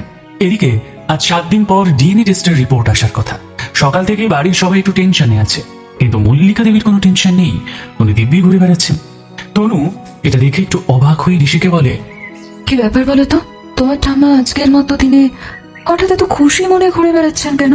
আচ্ছা তনু, ঋষি তনুর কথায় খুব একটা গুরুত্ব না দিয়ে ওকে বলে, সারাদিন আমার ঠাম্মার দিকে নজর না দিয়ে কখনো আমার দিকেও তো একটু তাকাতে পারো। সেই কবে থেকে আমার উপর রাগ করে বসে আছো? আমি তোমার উপর রাগ করে আছি কোথায়? আমি তো কথা বলছি। তনু, আমি তোমাকে যথেষ্ট চিনি। তুমি কথা বলছো ঠিকই, কিন্তু মনে মনে আমার থেকে অনেক দূরে সরে গেছো। তবে মাথায় রেখো, আমিও ঋষিরাজ মুখার্জি। আমি জানি আমার বউয়ের অভিমান কি করে ভাঙাতে হয়। যা জিজ্ঞেস করতে এলাম সেটা তো কোনো উত্তর দিলে না, দুম করে কথাটা ঘুরিয়ে দিলে। আরে ডার্লিং, এত টেনশন করছো কেন? কিছুক্ষণ পরেই তো রেজাল্ট জানতে পারবে। তনু ঋষির উপর রেগে গিয়ে মুখ ঘুরিয়ে চলে যায়। কিছুক্ষণ পরেই ডক্টর ব্যানার্জি রিপোর্ট নিয়ে আসেন। ড্রয়িং রুমে তখন বাড়ির সবাই রয়েছে। সবার মনের মধ্যেই নানান রকমের প্রশ্ন ঘুরপাক খাচ্ছে। তুয়ার মুখটা শুকিয়ে গেছে, মনে মনে কিছু একটা ভয় পাচ্ছে ও। অভি গিয়ে তুয়ার পাশে দাঁড়ায় আর বলে, কি হলো, ভয় করছে বুঝি? ঠিক জানি না এটাকে ভয় বলে নাকি কষ্ট। নিজের বাবার পরিচয় জানবার জন্য আজ ডাক্তারি পরীক্ষা করতে হচ্ছে। এই রিপোর্টে একটা লেখা আমার আর আমার মায়ের দুজনেরই ভাগ্যের জায়গাটা একেবারে ঘুরিয়ে দিতে পারে। একবার ভাবো, রিপোর্টে যদি নেগেটিভ হয় তাহলে আজ এতগুলো মানুষের সামনে আমার মায়ের চরিত্রে আবারও দাগ লাগবে। আর সেটা আমি একদম সহ্য করতে পারবো না। তেমন কিছু হবে না, তুমি বিনা কারণেই দুশ্চিন্তা করছো। ভালো মানুষের সাথে ঈশ্বর সবসময় ভালোই করেন। ডক্টর ব্যানার্জি ব্যাগ থেকে রিপোর্টটা বার করে সবার সামনে রিপোর্টটা দেখিয়ে বলে, congratulation, report positive. Miss Tuya mister Abinash মুখার্জির বায়োলজিক্যাল ডটার। কি? রিপোর্টটা শুনে সবার মুখে হাসি ফুটে ওঠে। অবিনাশ বাবু তুয়াকে জড়িয়ে ধরেন, কিন্তু সবার হাসি খুশি মুখের মাঝখানে হঠাৎ করে মল্লিকা দেবী ভীষণ জোরে চিৎকার করে ডক্টর ব্যানার্জির কলারটা ধরে। এটা কিছুতেই হতে পারে না। How dare you doctor Banerjee, আপনি আমার সাথে এটা করতে পারলেন কি করে? আপনাকে আমি রিপোর্ট বদলানোর জন্য যে গাদা গাদা টাকা দিয়েছি সেটা হজম করে নিয়ে এখন এই রিপোর্টটা নিয়ে এসেছেন আপনি। আপনি জানেন আমি আপনার সাথে কি কি করতে পারি? ম্যাডাম, আপনি প্লিজ শান্ত হন, আগে শান্ত হন। আপনি বুঝতে পারছেন আপনি কি করছেন? আমার কলারটা ছাড়ুন। মল্লিকা দেবী বুঝতে পারেন উনি ধরা পড়ে গেছে। বাড়ির সবাই ওনার দিকে তাকিয়ে দাঁড়িয়ে আছে। তাই ডক্টর ব্যানার্জির কলারটা ছেড়ে দিয়ে রাগে চোখ মুখ লাল করে দাঁড়িয়ে থাকে মল্লিকা ব্যানার্জি। প্রিয় শ্রোতা বন্ধুরা, আপনাদের জন্যেই মিস্টার অলোকেশ সরকার প্রতিনিয়ত এই সুন্দর সুন্দর গল্পগুলো নিয়ে আসেন। আপনাদের প্রতিটি লাইক আর কমেন্ট আমাদের অনেক অনুপ্রেরণা দেয়। তাই গল্পটি ভালো লাগলে এখনই একটি লাইক দিয়ে দিন আর কমেন্টে জানান আপনার অনুভূতি। মল্লিকা দেবীর অবস্থা দেখে ঋষি হাসতে হাসতে বলে ওঠে, তাহলে তাহলে ঠাম্মা, তুমি নিজের মুখেই স্বীকার করলে যে তুমি ডক্টর ব্যানার্জিকে টাকা দিয়ে রিপোর্ট বদলানোর চেষ্টা করেছো। বাহ, তাই তো? আসলে কি বলতো, তুমি যে কখনো শোধরাবে না সেটা আমি আগেই বুঝতে পেরেছিলাম। তাই আমার লোক সবসময় তোমার উপর নজর রেখেছিল। তুমি কখন কিভাবে কত টাকা ডক্টর ব্যানার্জিকে পাঠিয়েছিলে সেই সব খবর আমার কাছে আগেই ছিল। আমি ডক্টর ব্যানার্জিকে আগে থেকে সমস্তটা জানিয়ে রেখেছিলাম। আর আমার প্ল্যান অনুযায়ী ডক্টর ব্যানার্জি তোমার থেকে টাকা নিয়েছিল, যাতে তুমি নিশ্চিত হয়ে যাও যে ডক্টর ব্যানার্জি তোমার কথা মতো রিপোর্ট বদলে সবটা ওলটপালট করে দেবে। তাই তো? তার মানে এইসব প্ল্যান তো তোমার ছিল ঋষি? অবশ্যই আমার ছিল। তবে হ্যাঁ, ডক্টর ব্যানার্জিকেও ধন্যবাদ জানানো উচিত। উনি যথেষ্ট অনেস্ট ডক্টর। উনি ওনার আদর্শের বিরুদ্ধে গিয়ে কোনো রকম অন্যায়মূলক কাজ করেননি। উনি সঠিক সময় সঠিক রিপোর্ট এনে প্রমাণ করে দিয়েছেন যে তুয়া এই বাড়ির মেয়ে। অবিনাশ মুখার্জির সাথে তুয়ার রক্তের সম্পর্ক আছে। তুয়া আমার নিজের বোন। এটা তুমি করতে পারলে মা, তাহলে আজ আর একটা জিনিসও প্রমাণ হয়ে গেল। 21 বছর আগে উমার এই বাড়ি ছেড়ে চলে যাওয়ার পিছনেও শুধুমাত্র তোমার হাত ছিল। মোটেও না, মোটেও না। আমি কোনো মিথ্যা কথা বলিনি। হ্যাঁ, হতে পারে তুয়া তোর মেয়ে, কিন্তু এই রিপোর্টে এটা কোথাও প্রমাণ হয় না যে উমার সাথে সমরের কোনো সম্পর্ক ছিল না। যদি নাই হবে তাহলে উমা সমরের হাত ধরে বেরিয়ে গিয়েছিল কেন? হ্যাঁ, তুমি ঠিক বলেছো। কিছু তো একটা নিশ্চয়ই ছিল যে কারণে মা সেদিন সমর আঙ্কেলের সাথে হাত ধরে বেরিয়ে গিয়েছিলেন। মা তো আর বাচ্চা মেয়ে নয় যে সমর আঙ্কেল ভুলিয়ে ভালিয়ে মাকে নিয়ে চলে যাবে। তাছাড়া সমর আঙ্কেল তো বলেছিল মায়ের সাথে নাকি ওনার ভালোবাসার সম্পর্ক আছে। তাই ওনাদের দুজনের মধ্যে ঠিক কি সম্পর্ক ছিল সেটা আমাদের থেকে ভালো ওনারাই বলতে পারবেন। আমি বরং ওনাদের সাথেই কথা বলার ব্যবস্থা করি। এই ব্যবস্থা করবি মানেটা কি? হ্যাঁ, তোর মা তো অসুস্থ, সে তো কথা বলতে পারে না। আর পরে রইলো সমর, ওকে এখন থেকে কোথায় পাবি? হ্যাঁ, ও তো এই দেশেই নেই। মা যে কথা বলতে পারে না সেটা তো সবাই জানে। তবে তুমি ঠিক ধরেছো, আমি সমর আঙ্কেলের কথাই বলছি। কিন্তু তুমি এত টেনশন করছো কেন?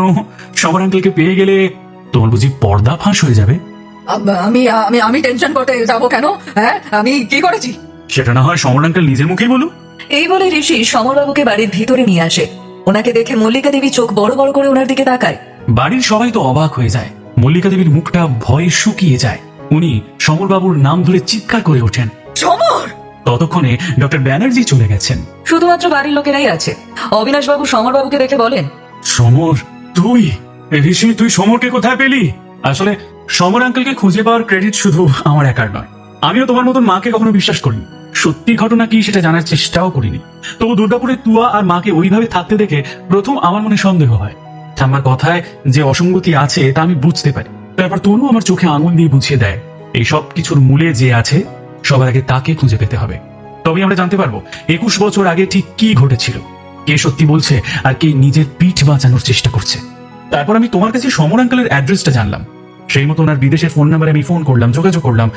সেখান থেকেই জানতে পারি কয়েকদিনের মধ্যে উনি নাকি দেশে ফিরবেন। আমি অপেক্ষায় ছিলাম। তারপর উনি দেশে ফিরতেই ওনার সাথে সরাসরি কথা বলি। উনি আগেই আমার কাছে সমস্ত সত্যি স্বীকার করে ফেলেছেন, তবে সবার সামনে সত্যিটা আনা আমার কর্তব্য, তাই আজ ওনাকে এখানে আসতে বলেছি। উনি আজ সবার সামনে সত্যি কথাগুলো বলবেন বলেই এখানে এসেছেন। বলুন আঙ্কেল, আমাকে যা যা বলেছেন এখন সবার সামনে সেই কথাগুলো বলুন। অবিনাশ, আমি সবার আগে তোর কাছে ক্ষমা চাইছি।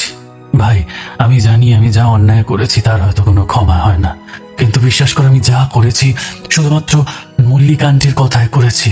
তোমরা হয়তো সবাই জানো, অবিনাশ আর আমি খুব ছোটবেলার বন্ধু। আমরা একই স্কুলে পড়তাম, আর সেই তখন থেকে এই বাড়িতে আমার যাতায়াত। ছোট থেকেই মল্লিকা আন্টি আমাকে খুব ভালোবাসতো। তারপর আমরা দুজনেই বড় হয়ে বিদেশে পড়াশোনা করতে যাই। অবিনাশ ফিরে এসে ফ্যামিলি বিজনেস জয়েন করে, আর আমি আমেরিকায় একটা কোম্পানিতে জয়েন করি। সবকিছু ভালোই চলছিল। কয়েক বছর পর আমি নিজের একটা বিজনেসও শুরু করে দিই, সেটাও মোটামুটি ভালো চলছিল। খবর পেয়েছিলাম অবিনাশ বিয়ে করেছে, ওর একটা ছেলেও হয়েছে। যদিও দেশে ফিরিনি, তাই ওদের কারোর সাথে আমার দেখা হয়নি। কিন্তু ভাগ্যের ফেরে হঠাৎ করেই আমার বিজনেস প্রচুর টাকা লস করে ফেলে। আমি কি করব বুঝতে না পেরে প্রায় 13 বছর পর ইন্ডিয়াতে ফিরে আসি। আর ঠিক সেই সময় আমার সাথে মল্লিকা আন্টির একদিন একটা কফি হাউসে দেখা হয়। এত ছোটবেলাকার বন্ধুত্বের কথা মাথায় রেখেই মল্লিকা আন্টিকে নিজের অবস্থার কথা আমি জানাই। মল্লিকা আন্টি আমাকে টাকা দিয়ে সাহায্য করার প্রতিশ্রুতি দেন, কিন্তু এভাবে হাত পেতে টাকা নিতে আমার খুব খারাপ লাগছিল। তাই আমি ওনাকে বলেছিলাম এই টাকার বিনিময়ে উনি আমাকে যা বলবেন আমি তাই করতে রাজি। তবে সেই দিন আমি জানতাম না যে উনি আমার প্রাণের প্রিয় বন্ধুর জীবন নষ্ট করে দিতে বলবেন। মল্লিকা আন্টির দেওয়া টাকা দিয়ে আমি বিদেশে ফিরে গিয়ে আবার নিজের বিজনেসটা দাঁড় করাই। তার কয়েকদিনের মাথায় হঠাৎ মল্লিকা আন্টি একদিন আমাকে ডেকে পাঠান ওনার নিউ ইয়র্কের অফিসে। আমি ওনার সাথে ওখানে দেখা করতে যাই। উনি আমাকে জানান উনি যে টাকা আমাকে দিয়েছেন তা শোধ দেওয়ার সময় এসে গেছে। আমাকে ওনার ছেলে অর্থাৎ অবিনাশের জীবন বাঁচাতে হবে। অবিনাশের বিপদ শুনে আমি আন্টির কথায় এক বাক্যে রাজি হয়ে যাই। উনি আমাকে বলেছিলেন অবিনাশ যাকে বিয়ে করেছে তিনি মানুষ হিসেবে একেবারেই ভালো নন, অত্যন্ত লোভী ও চরিত্রহীন একজন মানুষ। তাই যে করেই হোক অবিনাশ এবং ওর ছেলেকে উমা বৌদির হাত থেকে বাঁচাতে হবে। আর যদি সেটা আমি করতে পারি তাহলে উনি আমার বিজনেসের জন্য আরো টাকা দেবেন। আমার কাছে টাকার থেকেও বেশি দামি ছিল অবিনাশের জীবন। আমি কখনোই চাইনি এরকম একজন খারাপ মহিলার সাথে সংসার করে আমার বন্ধুর জীবনটা নষ্ট হয়ে যাক। তাই মল্লিকা আন্টি আমাকে যা করতে বলেছিলেন আমি সেটাই করেছিলাম। মা তোকে কি এমন করতে বলেছিল? আন্টি আমাকে বলেছিল দেশে ফিরে আসতে, এই বাড়িতে থেকে উমা বৌদির সাথে ঘনিষ্ঠতা বাড়াতে, যাতে উমা বৌদিকে হাতে নাতে ধরা যায়। আমিও সেটাই করেছিলাম। তবে উমা বৌদি আমাকে দাদার চোখেই দেখতো। আমি মল্লিকা আন্টির কথায় নানা অজুহাতে উমা বৌদিকে বাইরে নিয়ে যেতাম, মাঝে মধ্যে ঋষিকেও সাথে নিয়ে যেতাম। কিন্তু আমি কখনো বুঝতে পারিনি যে মল্লিকা আন্টি আমাকে ওনার ষড়যন্ত্রের ব্যবহার করছেন। আমরা যখন বাইরে যেতাম সেই সুযোগে মল্লিকা আন্টি তোর মনের মধ্যে আমাকে জড়িয়ে বৌদিকে নিয়ে নানা কুকথা বিষ ঢালতো। ধীরে ধীরে তোদের মধ্যে অশান্তি শুরু হয় আমাকে কেন্দ্র করে। আর আমি লক্ষ্য করি উমা বৌদি আমার সাথে কথা বলা বন্ধ করে দেন। তখন আমার একটু সন্দেহ হয়েছিল। আমি মল্লিকা আন্টিকে বলেছিলাম আমি তোদের জীবনে আর থাকবো না, আমি ফেরত চলে যাব। কারণ আমি বুঝে গিয়েছিলাম বৌদির চরিত্র সম্পর্কে মল্লিকা আন্টি আমাকে যা যা বলেছেন সেগুলো সব সত্যি নয়। বৌদি সত্যিই খুব ভালো মানুষ। কিন্তু তখনই আন্টি ওনার আসল রূপ আমাকে দেখালেন। উনি আমাকে বললেন যদি আমি ওনার কাজ না করতে পারি তাহলে উনি যে টাকা আমাকে দিয়েছেন সে সমস্ত টাকা আমাকে 5 দিনের মধ্যে ফেরত দিতে হবে, না হলে উনি আমাকে মেরে ফেলবেন। আমার এত কষ্ট করে তৈরি করা বিজনেস ধ্বংস করে ফেলবো। আমি ভয় পেয়ে গেলাম। তাই নিজের অনিচ্ছা সত্ত্বেও এই ষড়যন্ত্রে আমি জড়িয়ে পড়লাম। এমনই একদিন উমা বৌদি আর সহ্য করতে না পেরে তুই অফিস যাওয়ার পর বাড়ি থেকে বেরিয়ে যান। সেই দিনই মল্লিকা আন্টি আমাকে বলেন উমা বৌদির পেছনে যেতে এবং যে করেই হোক সারা রাত ওনাকে আটকে রাখতে, যাতে উনি তোর চোখে এটা প্রমাণ করতে পারেন যে বৌদির সাথে আমার একটা অবৈধ সম্পর্ক আছে। আমি সেদিন বাধ্য হয়ে বৌদির পেছন পেছন গিয়েছিলাম। উমা বৌদি সেদিন সুইসাইড করতে গিয়েছিল, নদীতে ঝাঁপ দিতে গিয়েছিল। ঠিক সেই সময় আমি ওনাকে আটকাই। আমি বুঝতে পারছিলাম ওনার মধ্যে কি চলছে, কিন্তু সত্যি কথাগুলো বলার আমার কোনো উপায় ছিল না রে। তারপরেই তো শুরু হয় সেই ভয়ঙ্কর ঝড় বৃষ্টি। আমাকে সেভাবে কিছু করতে হয়নি। ঝড় বৃষ্টির কারণেই আমি আর বৌদি সেদিন নদীর ধারে আটকে পড়েছিলাম। কাছেই একটা গেস্ট হাউসে 2টো রুম নিয়ে কোনো মতে সেই রাতটা আমরা কাটিয়ে দিই। পরের দিন সকালে বাড়ি ফিরতেই তুই আমাকে চড় মেরে এই বাড়ি থেকে তাড়িয়ে দিলি, আর উমা বৌদিকে আমার সাথে অবৈধ সম্পর্ক রাখার অপবাদে এক ঘরে করে দিলি। সেদিন বৌদি ওই অপমানটা মেনে নিতে পারেনি, তাই ধীরে ধীরে বাড়ির সবার সাথেই প্রায় কথা বলা বন্ধ করে দেন। ঠিক সেই সময় ধরা পড়ে বৌদি 2.5 মাসের প্রেগনেন্ট। আর মল্লিকা আন্টি এটা প্রমাণ করেন যে ওই সন্তান আমার, ওই সন্তানের বাবা নাকি আমি। তুইও কোনো সত্যি যাচাই না করে উমা বৌদিকে এই বাড়ি থেকে তাড়িয়ে দিতে চেয়েছিলি, কিন্তু উমা বৌদি জেদ করে এই বাড়ি থেকে চলে গিয়েছিল। সেটা মল্লিকা আন্টি মেনে নিতে না পেরে উনি সরাসরি উমা বৌদিকে বলেছিলেন, যদি বৌদি এই বাড়ি থেকে আমার সাথে অবৈধ সম্পর্কের বদনাম মাথায় নিয়ে না বেরিয়ে যান, তাহলে উনি ঋষিকে মেরে ফেলবেন। আর উনি ঠিক সেটাই করেছিলেন। ঋষির জন্মদিনের দিন ওর পায়েসে বিষ মিশিয়ে দিয়েছিলেন। এতদিন লড়াই করেও উমা বৌদি সেই দিন হার মেনে নিয়েছিল। তাই ঋষির মুখের সামনে থেকে পায়েসের বাটিটা ছুঁড়ে ফেলে দিয়ে তোদের সবার সামনে দাঁড়িয়ে মিথ্যে কথা বলে আমার সাথে সম্পর্ক স্বীকার করে এই বাড়ি থেকে বদনাম নিয়ে বেরিয়ে গিয়েছিল। তবে উনি কিন্তু আমার সাথে একদিনও থাকেননি, বরং বৌদি আমাকে অত্যন্ত ঘৃণা করত। এই বাড়ি থেকে বেরিয়ে বৌদি প্রথমে একটা লেডিস হোস্টেলে ছিল। আমি আড়াল থেকে ওনার খোঁজ রাখতাম। সেই হোস্টেলেই থাকাকালীন ওনার মেয়ে হয়। সেই খবর পেয়ে আমি মল্লিকা আন্টিকে জানিয়েছিলাম। তারপর মল্লিকা আন্টির কথা মতো আমি তোকে একদিন ফোন করে বলি যে উমা এবং ওর মেয়েকে নিয়ে আমি সারা জীবনের মতো বিদেশে সেটেল করছি। কিন্তু হাসপাতাল থেকে ডিসচার্জ হয়ে বৌদি ওর মেয়েকে নিয়ে কোথায় যে চলে যায় সেটা আমি জানতেই পারি না। অনেক খুঁজেছিলাম কিন্তু ওদেরকে আর পাইনি। তারপর আমি বিদেশে ফিরে যাই। বন্ধুরা, আজকের এই 23 নম্বর পর্বের সমাপ্তি এখানেই হলো। জীবনের আর সম্পর্কের এই জটিল গোলগাধায় আজ আমরা যে মোড় পর্যন্ত পৌঁছালাম তা যেন আরও হাজারো কঠিন প্রশ্নের জন্ম দিয়ে গেল। অন্যদিকে মল্লিকা দেবীর এই থমথমে নীরবতা কি আসলেই কম বড় ঝড়ের পূর্বাভাস, যা এক নিমেষে তনু আর ঋষিরাজের জীবনকে ওলটপালট করে দেবে? আর অভিয়ার জীবনের এই নতুন রসায়নই বা তাদের কোন সত্যের মুখোমুখি দাঁড় করাবে? মনের কোণে জমে থাকা এই সমস্ত প্রশ্নের উত্তর পেতে হলে আপনাদের আর কিছুদিন অপেক্ষা করতে হবে পরবর্তী পর্বের জন্য। আর বিশ্বাস করুন, আপনাদের মতোই আমিও অধীর আগ্রহে অপেক্ষা করছি পরবর্তী পর্বটি আপনাদের সামনে নিয়ে আসার জন্য। অডিও স্টোরি বাড়ির আজকের এই পর্বটি আপনাদের কেমন লাগলো দয়া করে কমেন্টস করে জানাতে ভুলবেন না। আপনাদের একটি লাইক এবং একটি সাবস্ক্রাইব আমাদের কাজকে এগিয়ে নিয়ে যাওয়ার পথে এক বিশাল অনুপ্রেরণা। আর এই গল্পটি যদি আপনার কোনো প্রিয়জনের ভালো লাগতে পারে বলে মনে করেন, তবে তার সাথেও শেয়ার করুন। সাবস্ক্রাইব করার সময় বেল আইকনটি অল করে রাখবেন, যাতে পরবর্তী পর্ব আপলোড হলেই সবার আগে আপনার কাছে নোটিফিকেশন পৌঁছে যায়। ততক্ষণ পর্যন্ত সবাই অনেক ভালো থাকুন, সুস্থ থাকুন, নিজের খেয়াল রাখুন এবং শুনতে থাকুন আপনাদের মনের একান্ত প্রিয় ঠিকানা অডিও স্টোরি বাড়ি। নমস্কার, ধন্যবাদ, সবাই ভালো থাকবেন।